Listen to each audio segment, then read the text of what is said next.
Hello student, आज हम कक्षा 6 की वर्कशीट नंबर 8 को डिस्कस करेंगे, जिसकी डेट है 15 अप्रैल 2021।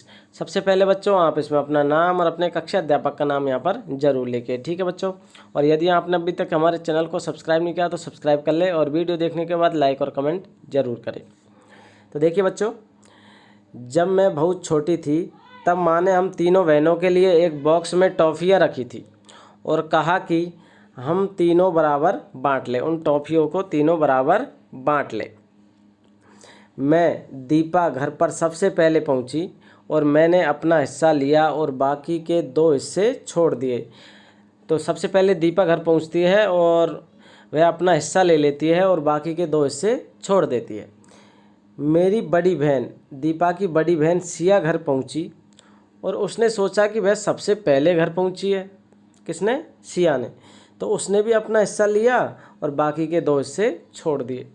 अंत में तीसरी बहन जया घर पहुंची और जया भी क्या सोचती है, उसने भी सोचा कि वह सबसे पहले घर पहुंची है और उसने भी अपना हिस्सा लिया और 8 टॉफ़ियाँ छोड़ दी।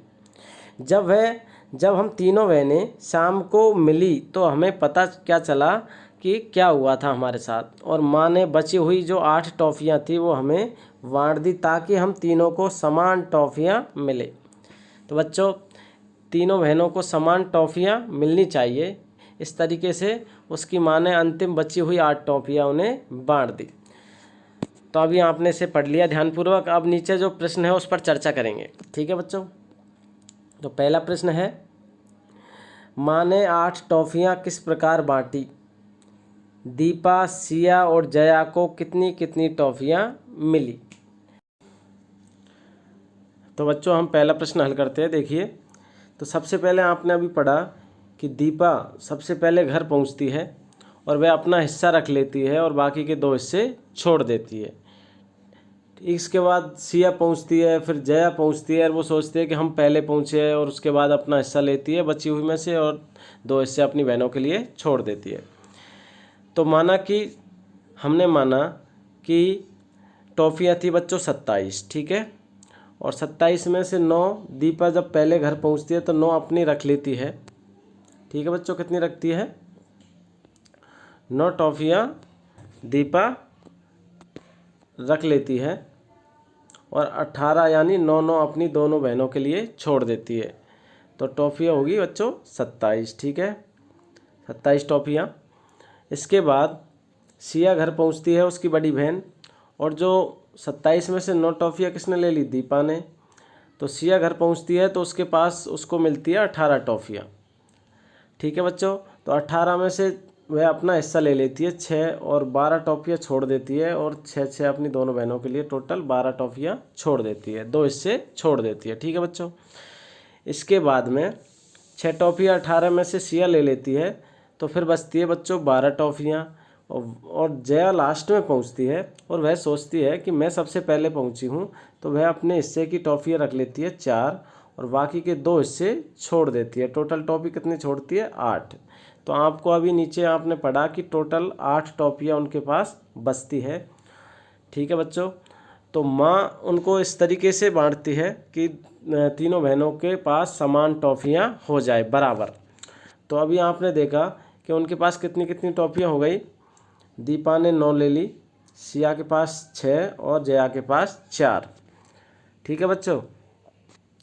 तो आप देखेंगे कि 8 टॉफ़ियाँ उसकी माँ को बांटनी है और इस तरीके से बांटनी है कि उनके पास समान टॉफ़ियाँ हो जाए। तो बच्चों, दीपा ने कितनी ली? 9, ठीक है। तो टोटल 27 थी, तो 9 उसको कुछ भी नहीं मिला। उस 8 टॉफ़ियों में से उसको कुछ नहीं दिया उसकी माँ ने, और उसके पास कितनी टॉफ़ियाँ रही? 9। सिया थी, उसके पास 6 टॉफ़ी उसने पहले ली और बाद में उसको 3 टॉफ़ी उसकी माँ ने दी, तो टोटल इसके पास भी 9 हो गई।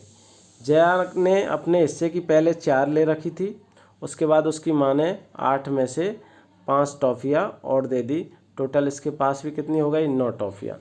तो बच्चों, इस प्रकार तीनों बहनों में समान टॉफ़ियाँ हो जाती है, कितनी? 9 आती है। तो अब हमें पता चलता है कि टोटल टॉफ़ियाँ कितनी थी बच्चों? 27 टॉफ़ियाँ थी, ठीक है। तो इस तरीके से इस प्रश्न को हल करना है आपको। अगला प्रश्न, माँ अपनी तीनों बच्चियों से कैसा व्यवहार करती थी। तो माँ अपनी बच्चियों के साथ समान व्यवहार करती थी, और भी इसमें आप लिख सकते हो। तीसरा प्रश्न है, सारी बात का पता चलने पर जया को कैसा महसूस हुआ। तो जया को सभी बातें पता चलने पर कि पहले हमारे बहन आई, बड़ी बहन आई, और उसके बाद उससे छोटी बहन, तो इसके बाद में उनको जब शाम को घर मिलते हैं तो उन पता चलने पर उनको कैसा महसूस होता है जया को, उसके बारे में बच्चों आपको यहाँ पर लिखना है। ठीक है। और आप कोविड-19 के इस दौर में अपने आप को सुरक्षित रखने के लिए मास्क हमेशा पहने, अपने हाथों को साबुन से समय समय पर धोते रहे। तो इस प्रकार बच्चों आज की वर्कशीट में बस इतना ही। Thank you for watching.